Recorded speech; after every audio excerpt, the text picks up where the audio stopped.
My friend, he recommended this video to me. I'm not Muslim, but it's about Ramadan.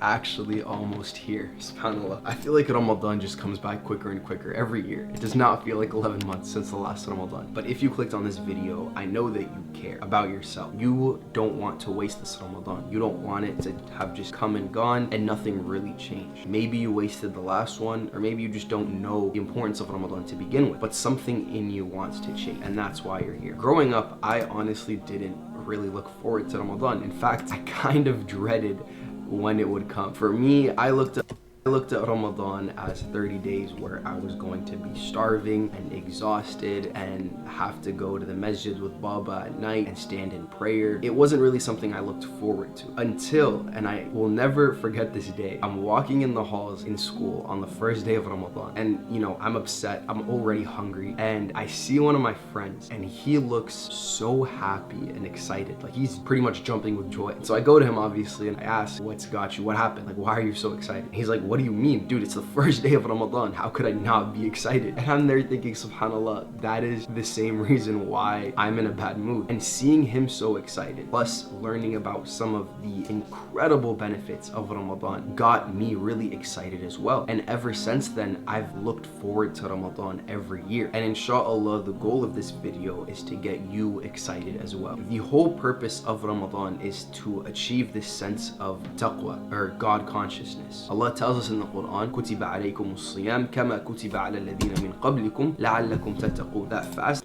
Wait, hold on. They read from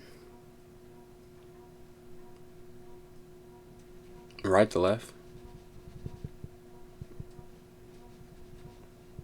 كُتِبَ عَلَيْكُمُ الصِّيَامُ كَمَا كُتِبَ عَلَى الَّذِينَ مِنْ قَبْلِكُمْ لَعَلَّكُمْ تَتَّقُونَ. That fasting has been prescribed for you, just like it's been prescribed for those before you, so that you may achieve taqwa, that you may achieve God consciousness. Because if I'm alone in my room, for example, right, nobody is going to know if I decide to take a sip of water or to eat something really quickly. But I know that Allah is watching, and so because of That's that integrity.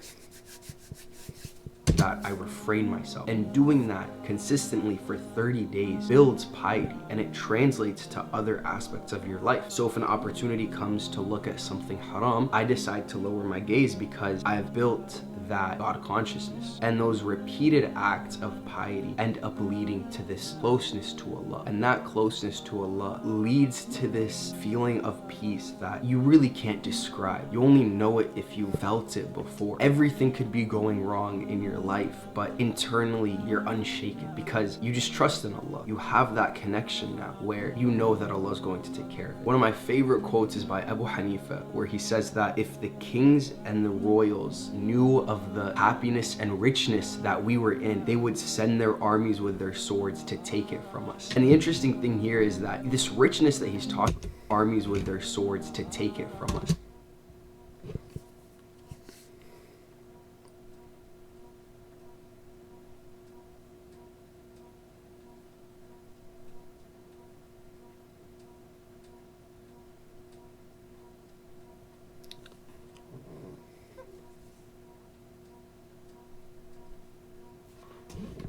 So he's saying that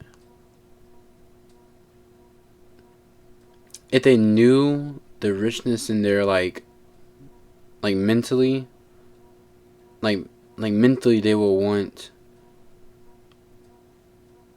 their richness. Like, I don't know how to explain it.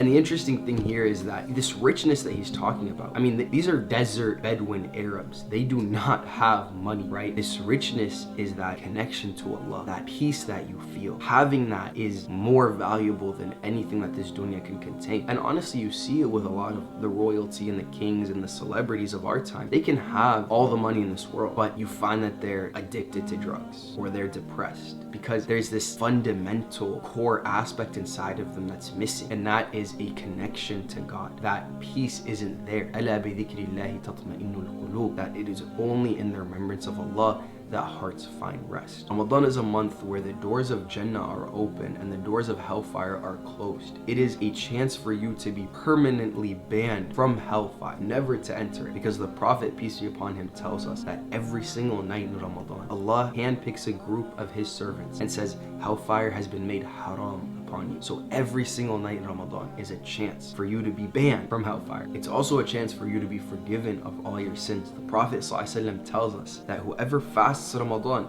with faith and expecting reward, he will be forgiven of all of his sins. Ramadan really is your opportunity to focus on your ibadah for 30 days and to make ourselves better people. Think of Ramadan as your sort of boot camp or training ground, right? If you have two separate people, one of them is used to training outside. So is this like a reset type of thing? Like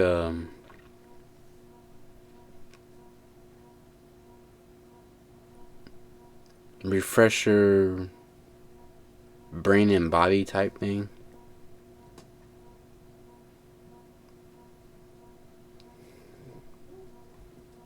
Like if you have like a car that you had for like a year, and you take it to the car wash, is that what this kind of is?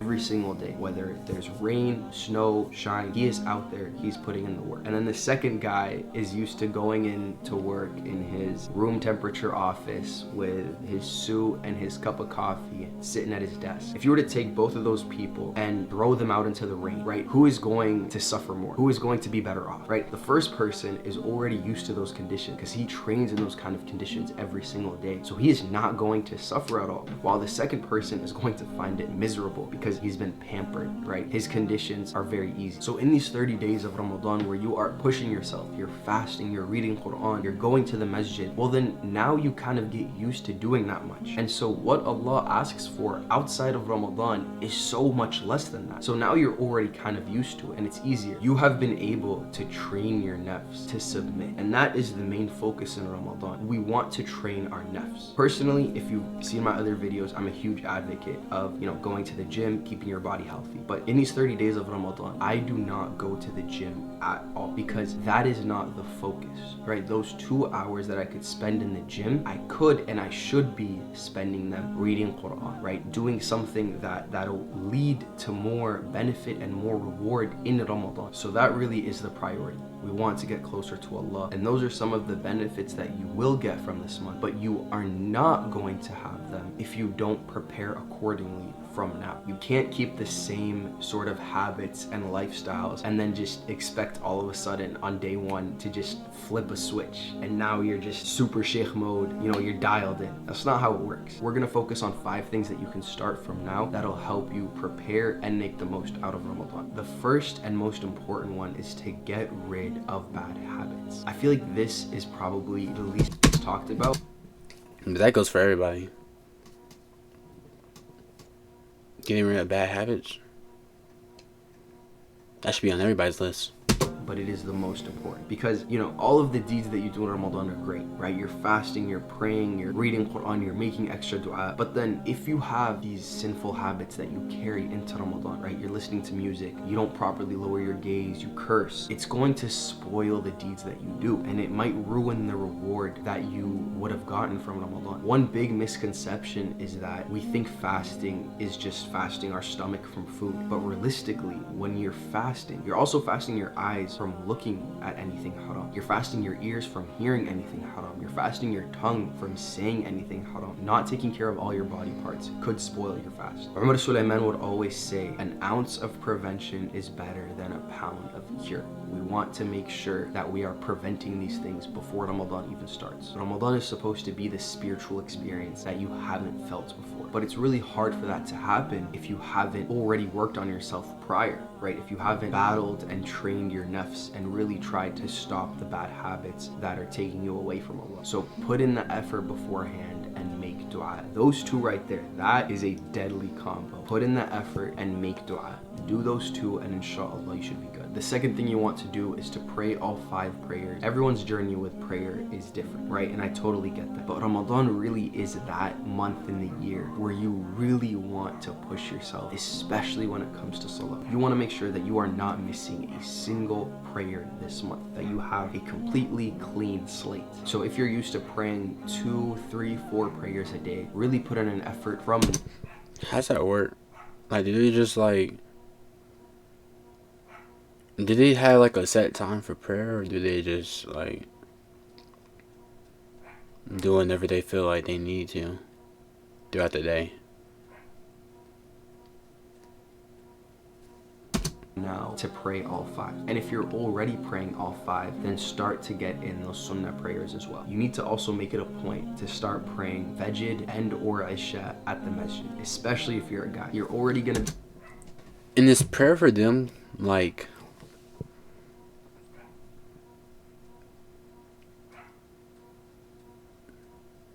Is it like you... Is it a certain way you have to do it for them?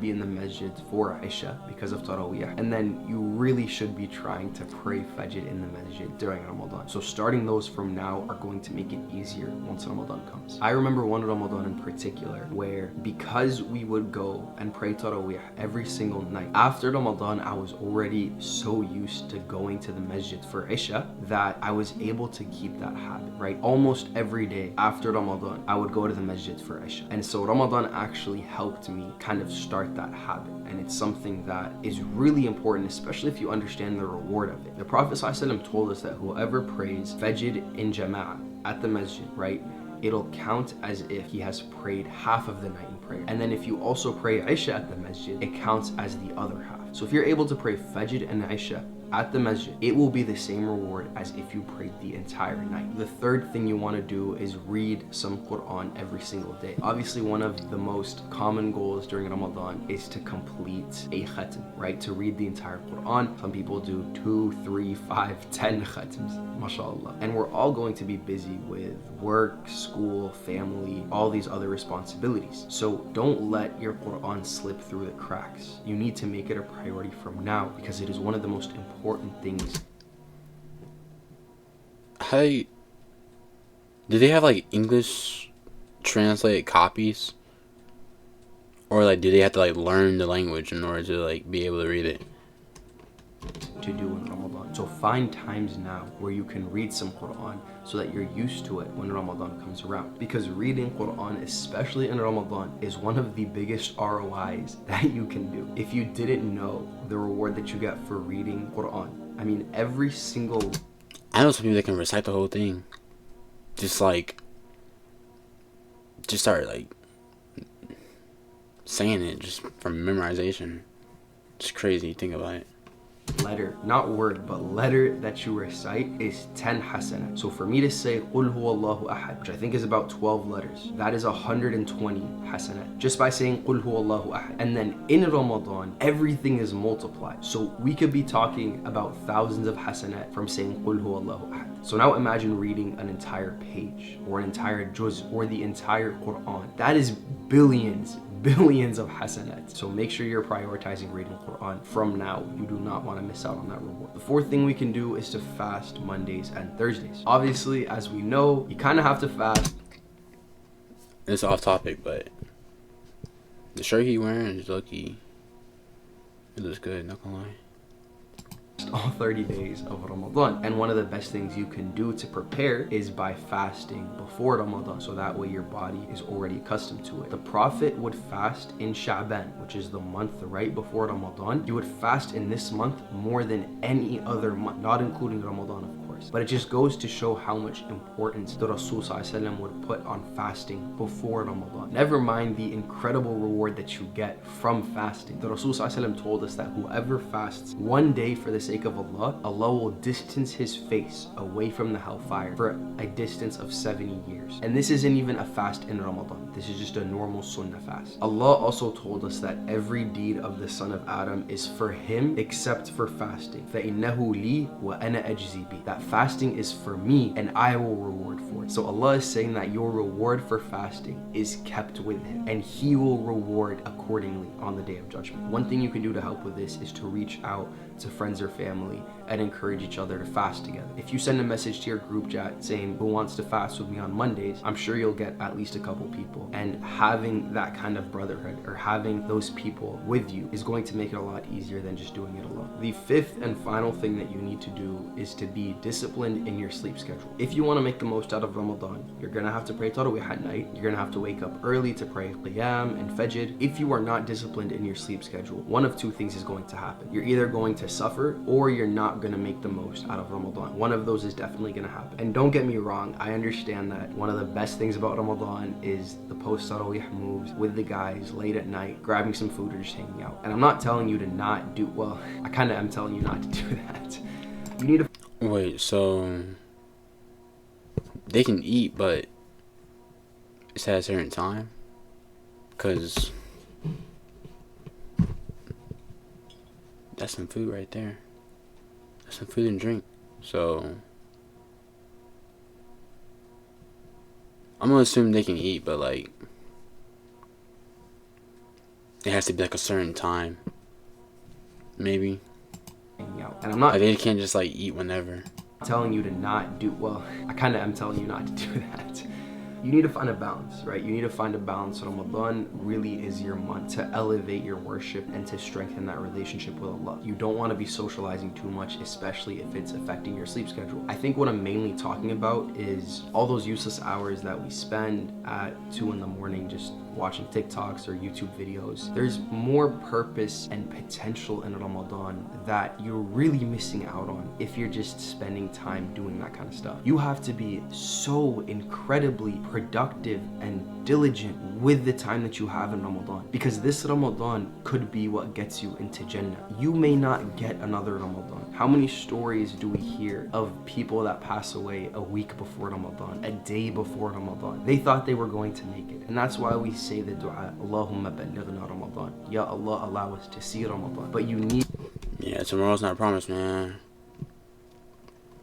Tomorrow's not promised. To take full advantage of it. This is not the month to be scrolling through TikToks. This is not the month to be spending hours on social media or on FaceTime or just hanging out with your friends, kicking it back. You need to push yourself in this month. You need to make it one of the best months of your life. You need to make sure that on the day of Eid, you can look back at the last 30 days and say, you know what? I am proud of myself, and may Allah accept all the work that I did. And if you can do that, you will come out of Ramadan a changed person. I can guarantee that, because that's what Ramadan will do for you if you take it seriously. That is going to be it for me, inshallah. I can't believe that it's really almost here. Make dua. Make dua, first of all, that we are able to see Ramadan, and second, that we are able to make the most out of Ramadan, and that Allah accepts our deeds in it. Ah, man, I'm excited. I'm excited. Okay, that's gonna be it for me. I'll catch you guys in the next one.